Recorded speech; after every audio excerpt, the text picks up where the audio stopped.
ಗುತ್ತಿಗೆದಾರರಿಗೆ ಈಗ big shock ಎದುರಾಗಿದೆ. ಬಾಕಿ ಹಣ ಕೇಳ್ತಿದ್ದ ರಾಜ್ಯ ಗುತ್ತಿಗೆದಾರರಿಗೆ ಬಿಗ್ ಶಾಕ್ ಎದುರಾಗಿದೆ.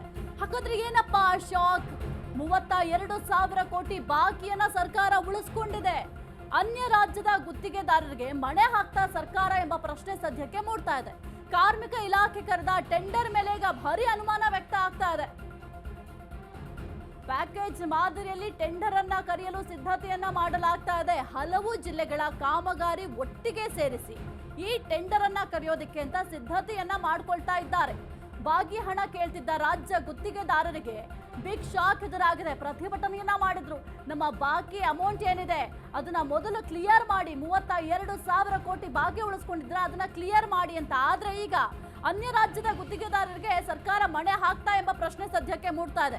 ಕಾರ್ಮಿಕ ಇಲಾಖೆ ಕರೆದ ಟೆಂಡರ್ ಮೇಲೆ ಭಾರಿ ಅನುಮಾನ ಕೂಡ ವ್ಯಕ್ತ ಆಗ್ತಾ ಇದೆ.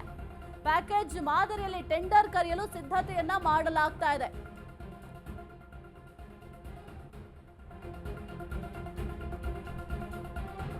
ಬಾಕಿ ಹಣ ಬಿಡುಗಡೆ ಆಗಿಲ್ಲ, ಟೆಂಡರ್ಗೆ ಹಣ ಇಲ್ಲ. ಜಿಲ್ಲೆಗಳನ್ನ ಸೇರಿಸಿ ಟೆಂಡರ್ ಕರೆದ್ರೆ ಮೊತ್ತ ಹೆಚ್ಚಾಗತ್ತೆ. ಬಾಕಿ ಹಣ ಬಂದಿಲ್ಲ, ಹೀಗಾಗಿ ಟೆಂಡರ್ ನಲ್ಲಿ ಭಾಗಿ ಕಷ್ಟ ಅಂತ ಕೂಡ ಹೇಳ್ತಾ ಇದ್ದಾರೆ ಗುತ್ತಿಗೆದಾರರು. ಪ್ಯಾಕೇಜ್ ಟೆಂಡರ್ ಹೆಸರಲ್ಲಿ ಹೊರ ರಾಜ್ಯದವರಿಗೆ ಏನಾದ್ರೂ ಮಣೆ ಹಾಕ್ತಾ ಇದ್ದಾರಾ ಸರ್ಕಾರದವರು ಎಂಬ ಪ್ರಶ್ನೆ ಮೂಡ್ತಾ ಇದೆ. ಹಣ ಬಿಡುಗಡೆಯಾಗದ ಹಿನ್ನೆಲೆ ಸಂತೋಷ್ ಲಾಡ್ಗೆ ಪತ್ರವನ್ನು ಕೂಡ ಬರೆದಿದ್ದಾರೆ. ಆ ಪತ್ರವನ್ನು ಕೂಡ ನೀವು ಗಮನಿಸಿದ್ರಿ. ತಾಲೂಕುವಾರು ಟೆಂಡರ್ ಕರೆಯಲು ಸದ್ಯಕ್ಕೆ ಸಚಿವರಿಗೆ ಮನವಿಯನ್ನು ಕೂಡ ಮಾಡಲಾಗುತ್ತೆ. ಕುರಿತು ಹೆಚ್ಚಿನ ಮಾಹಿತಿ ನೀಡ್ತಾರೆ ನಮ್ಮ ಪ್ರತಿನಿಧಿ ಮಹೇಶ್. ಸದ್ಯಕ್ಕೆ 32,000 ಕೋಟಿ ಬಾಕಿ ಉಳಿಸ್ಕೊಂಡಿದ್ದಾರೆ ಗುತ್ತಿಗೆದಾರರಿಗೆ ಅಂತ ಗುತ್ತಿಗೆದಾರರು ಪ್ರೊಟೆಸ್ಟ್ ಕೂಡ ಮಾಡಿದ್ರು. ಆದ್ರೆ ಈಗ ಸರ್ಕಾರ ಏನಾದ್ರೂ ಅನ್ಯ ರಾಜ್ಯದ ಗುತ್ತಿಗೆದಾರರಿಗೆ ಮಣೆ ಹಾಕ್ತಾ ಇದ್ದಾರೆ ಎಂಬ ಅನುಮಾನ ಸದ್ಯಕ್ಕೆ ಮೂಡ್ತಾ ಇದೆ. ಏನೆಲ್ಲ ಅಪ್ಡೇಟ್ಸ್ ಇದೆ ವಿಚಾರಕ್ಕೆ ಸಂಬಂಧಪಟ್ಟಂತೆ? ಈಗಾಗಲೇ ನೋಡಬಹುದು, ಎಲ್ಲೊಂದ್ ಕಡೆ ಕಾಂಗ್ರೆಸ್ ಸರ್ಕಾರ ಏನು ಒಂದು ರೀತಿಯಲ್ಲಿ ದೊಡ್ಡ ಮಟ್ಟದಲ್ಲಿ ಗ್ಯಾರಂಟಿ ಯೋಜನೆಗೆ ಹಣ ಯೂಸ್ ಮಾಡ್ತಾರೆ ಹಿನ್ನೆಲೆಯಲ್ಲಿ ಎಲ್ಲೋ ಒಂದ್ ಕಡೆ ಗುತ್ತಿಗೆದಾರ ಕೊಡಬೇಕಂತ ಸುಮಾರು 32,000 ಕೋಟಿ ಇದುವರೆಗೂ ಕೂಡ ಬಾಕಿ ಇದೆ. ಕಳೆದ 2 ವರ್ಷಗಳಿಂದ ಕೂಡ ಅಧಿಕಾರಕ್ಕೆ ಬಂದಾಗಿದ್ದಾನು ಕೂಡ ಕಾಂಗ್ರೆಸ್ ಸರ್ಕಾರ ನಿಮ್ಮ ಬಾಕಿ ಮೊತ್ತವನ್ನು ಪಾವತಿ ಮಾಡ್ತೀವಿ, ಯಾವುದೇ ಕಾರಣಕ್ಕೂ ಕೂಡ ನಾವು ಕಮಿಷನ್ ಕೇಳಲ್ಲ ಅಂತ ಹೇಳ್ಬಿಟ್ಟು ಈಗಾಗಲೇ ಕಮಿಷನ್ ಕೇಳ್ತಾ ಇದ್ದಾರೆ ಕೂಡ ಗುತ್ತಿಗೆದಾರರು ಪತ್ರ ಬರೆದ್ರು. ಒಂದ್ ಕಡೆ ಅದೇ ಮತ್ತೊಂದು ಕಡೆ ಗುತ್ತಿಗೆದಾರರು ಮತ್ತೊಮ್ಮೆ ರಾಜ್ಯ ಸರ್ಕಾರದ ಸಚಿವರ ಅಂದ್ರೆ ಸಂತೋಷ್ ಲಾಡ್ಗೆ ಪತ್ರ ಬರೆದಿರುವಂತದ್ದು.